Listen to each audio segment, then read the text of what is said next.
Havalar soyuyan kimi xəmir xörəklərini qida rasionumuza daxil edirik. Bu xörəklər təkcə qarnımızı doyurmur, həmçinin ailəni bir araya toplayır.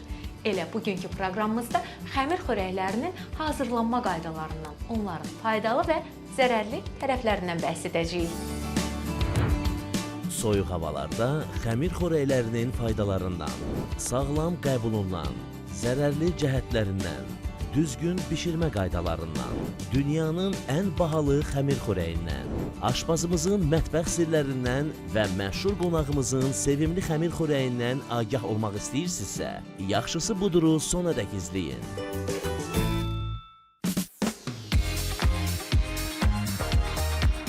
Azərbaycan mətbəxində xəmir xörəklərinin bir çox növləri var. Demək olar ki, hər bölgənin, hətta hər kəndin özünə məxsus xəmir yeməyi mövcuddur. Onların əsas fərqləndirici cəhəti xəmirdən istifadə forması və bişirmə texnologiyasıdır. Azərbaycan mətbəxində xəmir xörəklərinin qəbulu bu bir fəlsəfədir. Bu bir ailə, belə deyək də, adət-ənənələridir. Bu bir poeziyadır. Məsələn, biz istəsək də, istəməsək də bəzən olur ki, hansısa bizim bir məşhur şairlərimiz, məsələn, Səməd Vurğunu göstərək ki, bir xəngəl qonaqlığında hansısa bir şeirini yazır. Və yaxud da ailə ortamında uzun qış gecələrində yemək, qida qəbul eləyərək hansısa bir əsər ortaya qoyublar. O nöqteyi nəzərdən Azərbaycan mətbəxində hansısa bir qidanın qəbul edilməsi olmaz deyilən bir şey yoxdur. Amma nə cür qəbul eləməli, nə zaman qəbul eləməli və hansı ardıcıllıqla, hansı aralıqla qəbul eləməsi o önəmlidir. Ümumiyyətcə, Azərbaycanın toxunulmaz inciləri var da, bizim mətbəx mədəniyyətimiz var və bu mədəniyyət qədim türk tayfalarına, yəni qədim türklərə gedib çıxır. Çox qədimlərə çıxır və bu möhrünü, imzasını atmış bir mətbəxdir. Bilirsiniz ki, Azərbaycan mətbəxi və bura xəmir xörəkləri də hansı ki daxildir. Bildiyimiz kimi menyu planlanmasında, ictimai yaşa müəssisələrində, restoranlarda və yaxud o vaxtki karvansaralarda qonaqları qarşılayanda, qədim karvansalardan təbii ki söhbət gedir. Burada insanları qarşılayanda onlarda menyu planlanması qış və yaya görə planlaşdırılır. Məsələn, qış menyularında xəngəl, düşbərə və s. ərişdəli yeməklər başda dururdu. Menyu planlanmasının baş planda dururdu. Nə üçün? Çünki bunların karbohidrat olaraq insan bədənini qızışdırma funksiyası var. Yəni, insan soyuqdan gələn bir qonaq nə içmək istəyər şorba olaraq? Düşbərə şorbası. Düzdür, yəni uzun bir yol qət edib, dəvəsi ilə, atı ilə və s. gəlib çıxıb karvansaraya və dincəlmək istəyir. Deyir, orada isti nəyimiz var? İsti şorba olaraq düşbərə təqdim olunub. Yanında, məsəl üçün, ana yeməyi olaraq da xəngəl təqdim olunub. Xəmir xörəkləri təkcə süfrələrin bəzəyi deyil, onlar xalqın yaddaşı, əlin zəhməti, ailə birliyinin və isti ocağın rəmzidir. Hər dəfə evdə xəmir yoğrulanda sanki ailə içində bir bağ daha da möhkəmlənir. Düşbərə bişən zaman qazandan çıxan buxar evə istilik, bolluq və xeyir gətirir. Xəmir xörəklərinin mənəvi tərəflərindən əlavə insan sağlamlığı üçün də göz ardı edilməyəcək qədər faydaları var. Xəmir xörəkləri gəldikdə, məsələn, xəmir undan hazırlanan, yəni buğda unundan hazırlanmış bir çox təamlar var. Bura, məsəl üçün, daha məşhurları xəngəldir, ərişdədir, quyumaqdır, xaşıldır və ilin bütün fəsillərində, bütün aylarında qəbul oluna biləsi qutablarımız var. Və şirniyyatlar da başqa bir, yəni xəmirdən hazırlanmış, undan hazırlanmış şirniyyatlar da başqa bir mövzudur. Amma qidaların bir-birinə uyuşma mexanizminə uyğun olaraq xəmirlə, yəni karbohidratla əti bir yerdə qəbul olanda orqanizm üçün bir balaca bunu həzm eləmək problemə çevrilir. Nədən problemə çevrilir? Ona görə ki, xəmir bu karbohidrat. Ət isə bizim üçün zülal. Bunların həzm olunma, yəni insanın həzm fiziologiyasına baxsaq, ət həzm olunmalıdır mədədə, tuş mühitdə. Amma karbohidrat isə həzm olunmalıdır 12 barmaq bağırsaqda, qələvi mühitdə. Xəmir və onun içərisində ət varsa, biz bunu qəbul edərkən, ət dediyimiz kimi mədədə, tuş mühitdə parçalanmalıdır. Karbohidrat, xəmir isə 12 barmaq bağırsaqda. İkisi mədəyə düşdükdə isə ətin bir hissəsi parçalana bilmir. Niyə görə? Çünki karbohidrat var, bunu parçalamağa qoymur. 12 barmaq bağırsağa keçdikdə isə əksinə, turşu mühitdə qalmış karbohidrat qələvi mühitdə parçalana bilmir. Ət isə bağırsaqların ehtizasını, hərəkətini ləngidir. Və nəticədə nə olur? Karbohidratın və proteinin hər ikisinin yarım parçalanması, yəni ətin və xəmirin yarım parçalanması nəticəsində bizdə nə olur? Kök, klinik olaraq narahatçılıq və bir şişkinlik baş verir. Nədən? Çünki bizim üçün normalda qıcqırma prosesi getməli olduğu halda çürümə prosesi gedir və biz özümüzü diskomfort, narahat hiss edirik. Bu yarım parçalanma məhsulları da nazik bağırsaqlardan qana sorularaq qaraciyərə çoxlu zəhərli maddələrin sorulmasına gətirib çıxar ki, qaraciyər əgər işləyirdisə, məsəl üçün saatda x bir sürətlə, artıq indi x vur 2 sürətlə işləməlidir ki, bu zəhərli və zərərli vasitələri zərərsizləşdirsin. O yüzdən də xəmir məhsullarının qidalanması bizim üçün zərərli deyil. Xəmir xörəkləri karbohidratlarla zəngindir. Bu isə beynin və bədənin əsas enerji mənbəyidir. Xüsusilə aktiv uşaqlar, idmançılar və ağır işlə məşğul olanlar üçün ideal qidadır. Xəmir xörəklərinin yeyilməsi, yəni bu Çempionlar Liqasında bir komandanın hər həftə bir oyun keçirməsinə bənzəyir. Nə dərəcədə bunun gücü yetəcək? Yəni hər həftə bu məsələn xəngəlinmi və yaxud da ki qutabınmı və yaxud da düşbərənin hər həftə qəbul olunması orqanizmə yükdür. Amma burada bir çıxış yolu var. Çıxış yolu nədir ki, biz əgər həqiqətən də ağır fiziki iş görürüksə, məsələn tornaçıyıq, dəmirçiyik, ağırlıq qaldırırıq və yaxud da ki daş işində görürük, bənnayıqsa, biz onu tez həzm edə bilirik. Yəni kökəlmə problemimiz olmur. İkincisi isə biz qaraciyərin də bunun yüklənməməsi və mədə-bağırsaq sisteminə çox yük düşməməsi üçün adətən düşbərəni və yaxud da ki, məsələn, ərişdəni, xəmir xörəklərinə nələr əlavə edirik? Bunları tərəvəzlərdən qəbul eləməliyik ki, bağırsaqların hərəkəti sürətlənsin, yəni şlaqlar tez atıla bilsin. Və yaxud da bura sirkə əlavə edirik ki, turşluğu artırırıq, həzmi yaxşılaşdırırıq və yaxud da ki, ədviyyatlar əlavə edirik ki, antioksidant olmaqla qaraciyərə düşən yükü azalsın. Toparlasaq, payız-qış mövsümündə ağırlıqlı, çox kalorili, xəmir unlu məmulatlar ətlə bir yerdə qəbul olunmalıdır, amma ardıcıllıq həftədə bir dəfədən çox olmamalıdır. Bu günün birinci hissəsində qəbul olunmalıdır, axşam qəbul olunmamalıdır, çünki biz artıq çəki qəbul edəcəyik və bundan sonra da ən azından yürüyüş eləməli və yaxud da fiziki işlə məşğul olmalıyıq ki, qəbul elədiyimiz enerjini yandıraq.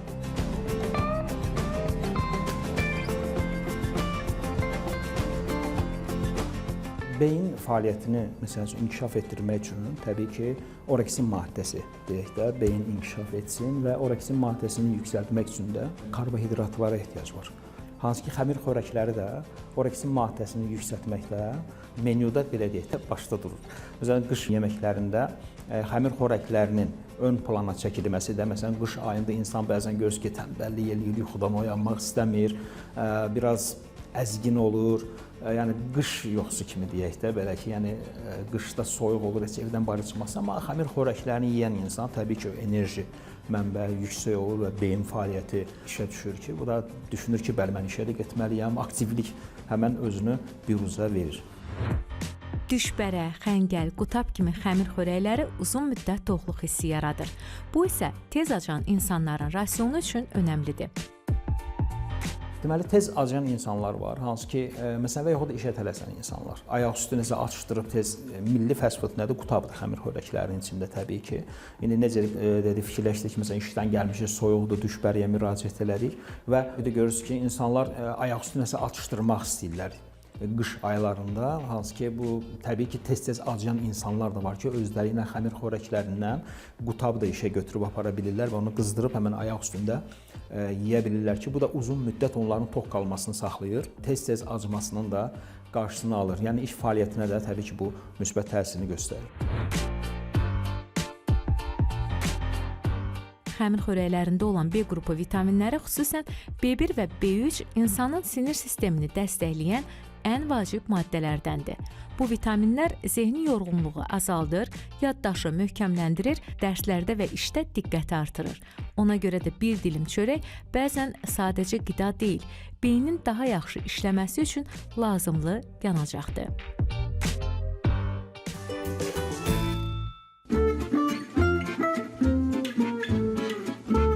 Yaxşısı budur.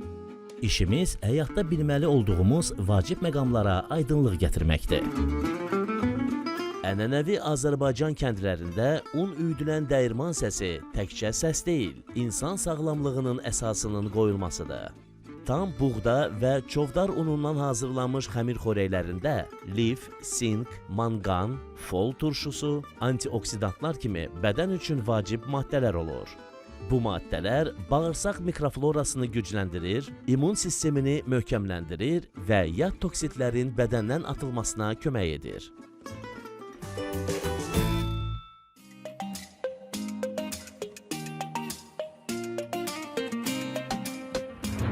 Bu dəfəki verilişimizin məşhur qonaq rubrikasında sevilən müğənnimiz Leyla xanımdır qonağım. Necəsiz Leyla xanım? Xoş gəlmisiniz. Sizi gördüm, yaxşı oldum. Çox sağ olun, xoş gününüzə gələk.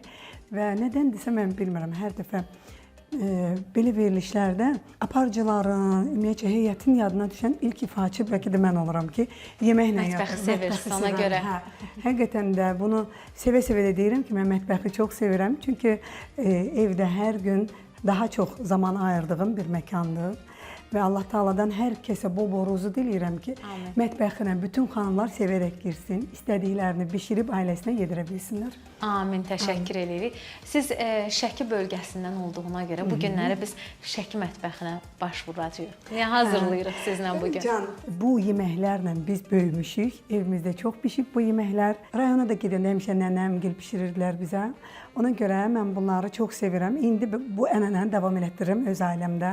Qax zonasında bu girs adlanır. Bugün bişirəcəyim yeməyin adı girs deyirik. Nədən başlayaq? Bismillah. Mən necə kömək edeyim sizə? Siz mənə elə baxmaqla bir suallar verməni, mənə motivasiya verəcəksiniz. Mən ətdən başlayıram. Çəkilmiş ətimizi götürürük. Soğanımızı hazır doğradıq. Və istəyirəm ki, içinə qoyub onu qarışdırım. Duz əlavə edək. Biraz ütüləkdəki istiotda olsun. Qara istiot. Qara toz istiot. Bizim zonada məhz bu yeməyə turşu vurulur. Rəngi dəyişməyib, hələ ət biraz qırmızı qalıb. O ondan xəbər verir ki, turşu azdır, biraz da qatılmalı. Bir gün öncədən bunu belə qarışdırıb tam qoyuruq. Soyuducunun aşağı gözündə saxlayırıq. Aşağı gözündə saxlayırıq ki, duzu, istiotu, turşusu tam bir-birinə hopsun. Ət öz canına çəksin. Ət öz canına çəksin, bəli. Bu hazırdır. Ət bu hazırdır. özünü tam tutana qədər biz başlayırıq xəmir açmağa. Unladıq xəmiri. Bəli, unlayandan sonra bunu biz kündələrə bölürük. Mən çox sevirəm xanımlar bişdişi sevəndə. Yəni o qabiliyyət hər xanıma verilmir.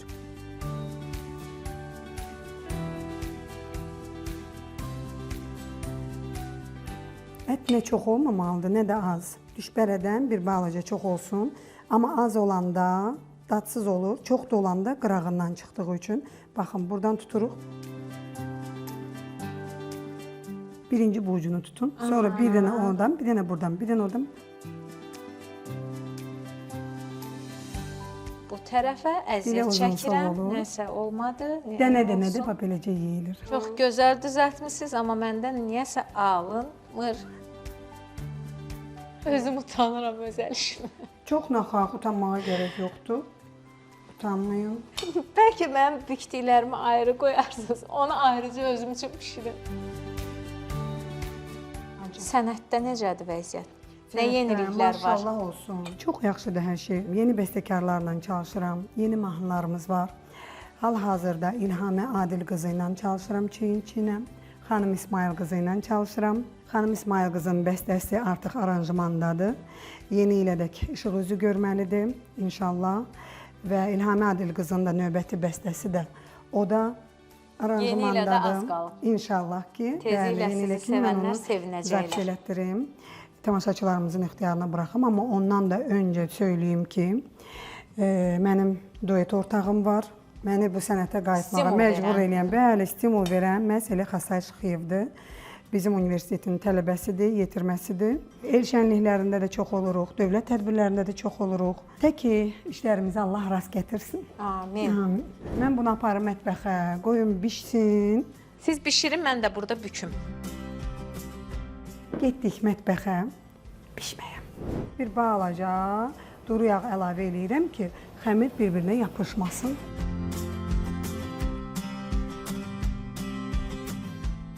Demək ki, maksimum dərəcədə çalışmalıyıq ki, hamısını qazana eyni vaxtda ataq. Gecikdirməməliyik, çünki biri bişənə qədər o birisi bişməyəcək, yarıçı olmasın. Və bu da Günel xanım keçək bu. Bayaqdan təriflədiyimiz qırsımızın dadına baxmağa. İnşallah ki, pərt olmaram, dadlı olar, siz də bəyənərsiniz. Əllərinizə sağlıq, təşəkkür eləyirəm, var olasınız Leyla xanım. Mən sizə təşəkkür edirəm. Bu günlər Mənə nə sayənizdə qədər mən də bildim ki, girsi bükə bilmirəm. Yox, Təşəkkürlər, var bilirsiniz. olun. Sağ olun, var olun. Qonaqpərvərliyiniz üçün, gülər üzünüz üçün. Yaxşısı bu da əziz izləyicilər, siz də evdə bax beləcə Şəki mətbəxinə, Qax mətbəxinə məxsus girs bişirin.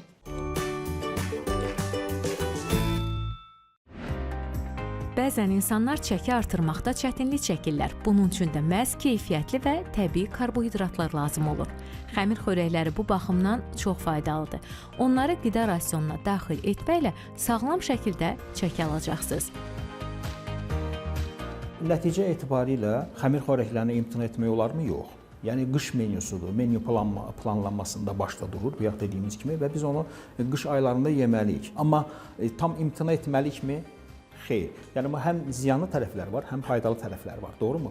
Və biz bunu nə etməliyik? Balanslı olaraq yeməliyik. Təbii ki, bunu həftədə 3 dəfə, yəni qidalanmaq şərti ilə günorta saatlarında, yəni axşam saatlarında biz nəzərə alsaq yatacağıq, yuxuya gedəcəyik və əgər axşam yemək istəyiriksə 4 saat əvvəldən biz xəmir xörəklərini yeməliyik. Yəni yatmamışdan 4 saat əvvəl yeyə bilərik. Amma səhər yaxşı olar ki, səhər deyil, yəni günorta vaxtı, yəni nahar vaxtında xəmir xörəkləri istehlak olunsun. Xəmir xörəkləri karbohidratlarla zəngin olduğu üçün və həmçinin kalorisi yüksək olduğuna görə mütəxəssislər deyir ki, onu əsasən nahar saatlarında yemək lazımdır. Davamlı olaraq xəmir xörəkləri yedikdə yağların bədəndə daha çox toplanmasına, qarın və bel nahiyəsində piylənməyə, metabolizmin yavaşlanmasına gətirib çıxarır. Çox miqdarda xəmir yeməyinin qəbulu, xüsusən də şirniyyatlar və ağ undan hazırlanan məhsullar qanda qlikozanı sürətlə yüksəldir, sonra isə kəskin eniş yaradır. Bu hal yorğunluq, yuxululuq, əsəbilik, tez-tez acma hissi, insulin müqavimətinin yaranması kimi problemlərə səbəb olur. Tam doğru. Bizim qidalanmamızda zülal, yağ və karbohidratın nisbəti 1-1-4. Bir hissə zülal, bir hissə yağ, 4 hissə karbohidrat olmalıdır. Yəni karbohidrat daha çox olmalıdır. Nədən çox olmalıdır? Ona görə ki, bizə tez enerji verir, beynimizi qidalandırır, orqanizmi işlədə bilir. Zülallar gec parçalanır və daha çox qatqı, belə deyək, tullantısı var. Ən enerjilisi, ən kalorisi yağlardır. Yağlar zülallara və karbohidratlara nisbətən 2 dəfə daha çox kalorisi var, amma onlar bizi peyləndirə bilir, kökəldə bilir, yəni yağlandıra bilir deyən ona görə də 1-1-4 nisbətində olmalıdır. Karbohidratlardan da istifadə edərkən biz mürəkkəb karbohidratlardan istifadə etməliyik. Nədən? Məsəl üçün, əgər biz 10 qramlıq qənd götürəriksə, rafinə olunmuş qənd və yaxud da 10 qramlıq meyvə götürəriksə, meyvə parçalanaraq hardasa 10 qramın 2 və 3 qramı bizə şəkər şəklində qanımıza sorulur, amma 10 qramlıq qənd sorularaq 10 qram qənd sorulur. Mürəkkəb şəkərlər parçalanıb 3də 1-i sorulur qana.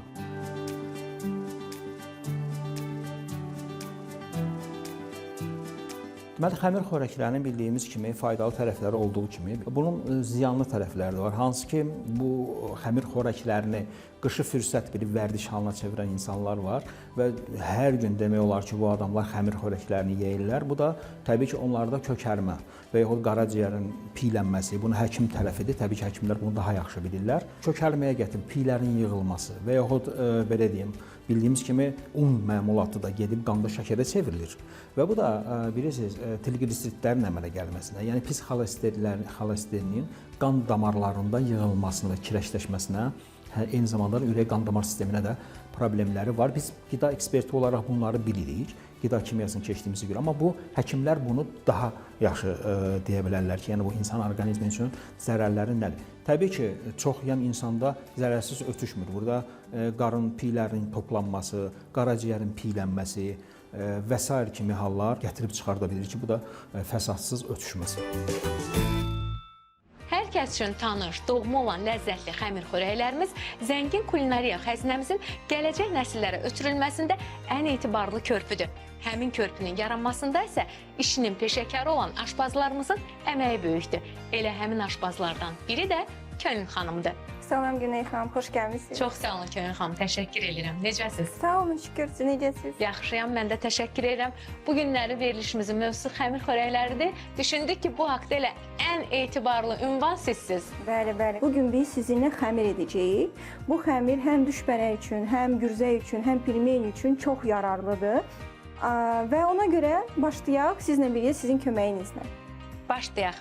Çalışın un birinci sort olsun, ağ un olsun, yumurta, duru yağ və zövqə görə smetan da qata bilərlər. O tamamilə başqa cür möhtəşəm bir xəmir alınır. Və Dağılmır ki, bəs bişirən zaman. yox, qəti şəkildə dağılmağı nədən asılıdır Güney xanım? Odur ki, siz onu nə qədər çox yoğursanız, xəmir bir-birinə bərkidir və dağılmaq, bişdikdə dağılmaq, yəni sıfır. Keçək onda işə. Yarım kilo una, bir yumurta, sarısı ilə bir yerdə. Məsələn, siz ərişdə eləmək istəsəniz, yaxud yarpaq xingəli istəsəniz, sırf yumurtanın sarısından istifadə etməlisiniz. Yarım kiloya ən azı 3-4 dənə getməlidir. Yarım kiloya ən azı 3-4 yumurtanın sarısı. Aha. Burada nədir bizdə? Duz. Duzdur. Duz nə qədər çox qatsanız xəmirə, yəni nə demək istəyirəm, biraz deyirlər ki, bir cimdik qatmalıyıq duz, əslində elə deyil. Xəmir dadlı olmalıdır. Çünki siz onu artıq sonra suya tökəcəksiniz, suda bişirəcəksiniz, su hopacaq, su dadını çəkəcək və ona görə siz əvvəlcədən xəmirli dadlı etməlisiniz. Əla. Duz onda Qatın. siz deyin, mən Əlinizi qorxuzmayın, hər tərəfli. Həmişə bir nöqtəyə yox. Hər tərəfli tökməliyəm. Kifayət eləyir. Hardasa dolu çay qaşığı elədir. Yarım kiloya dolu çay qaşığı. Duru yağ. Duru yağ. Biz zeytun yağından istifadə edirik. Olur. İndi suya keçirəm. Əsas odur ki, su bir dəfəliyə hamısı tökülməməlidir. Siz yavaş-yavaş onu qarışdıra-qarışdıra xəmirinin strukturasını tutacaqsınız. Birazca xəmiri bərk yoğurun, narahat olmayın. O getdikcə zaten yumşalır və onun forması, gürzədə ümumiyyətlə xəmiri daha çox bərk yoğurmalısınız. Onun üstündəki naxışları üstündə qalmalıdır. Eyni də mən düşünürəm ki, düşbərədir. Nə qədər xırda, nə qədər gözəl şəkildə olsa, bişəndən sonra da o estetikanı qoruyacaq. Onu da deyim ki, xəmirin belə maraqlı bir xüsusiyyəti var. Sən duzu vaxtında qatdınsa, xəmir dadlı olacaq. Sonradan yadıma düşür ki, duz qatmamışam. Duz götürmür xəmiri. Yəni itələyir. Özündən itələyir. Bunun biraz da asan yoğurmaq üsulu var. İstəyirsiniz də görsədək. Baxın, birinci masanı unlayaq ki, xəmir yapışmasın əlimizə. Yuxarını aşağı doğru gətiririk. Özümə professionallar kimi hiss elədim. Artıq əlinizdən bilinir ki, siz xəmirlə çox işləmisiniz. Sevirəm, mən də biş düşü sevirəm. Amma sizin qədər olmasa da, yenə də gözəldir biş düş. Yoruldum valla. Heç aparıcılıq belə çətin deyil. Hazırdır demək olar. Demək olar ki, hazırdır. Bə. Qoxusu əladır. İndi tərkibini bilmək üçün struktur necə alınıbsa, bıçaqla istəyirsiniz kəsin. Kəsək. Görəcəksiniz. Ay, necə gözəl. Görürsünüz? Bir dənə hamar yoxdur, hamısı belə. Hamar. Elastik. Artıq sizin sayənizdə xanımlarımız bildi ki, əgər ətlə xəmir xörəyi hazırlayırlarsa, onun xəmiri necə olmalıdır? Mütləq şəkildə belə eləsələr nə dağılmayacaq, nə suda parçalanmayacaq və bütün xəmirlərdən sizin xəmir fərqlənəcək. Çox sağ olun, minnətdaram, var olun. Təşəkkür edirəm ki, bu günləri bizi öz mətbəxinizdə qonaq elədiniz. Siz də sağ olun, xoş oldu bizə.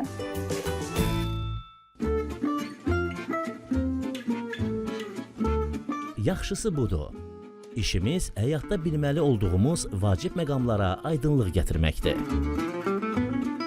Dünyanın ən bahalı pizzası $12.000. Louis 8 adlanan bu pizza İtaliyada xüsusi aşpaz tərəfindən qızıl və qara kürü ilə hazırlanır. Bugün dünyada milyonlarla insan pizza yeyir. Amma 16-18-ci əsrlərdə Neapolda pizza kasıbların qidası sayılırdı və ayaqüstü köşklərdə ucuz qiymətə satılırdı.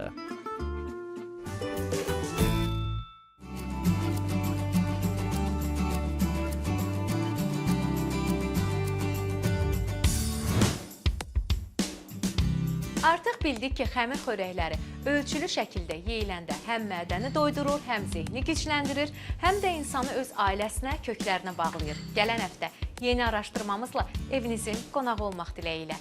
Hələlik!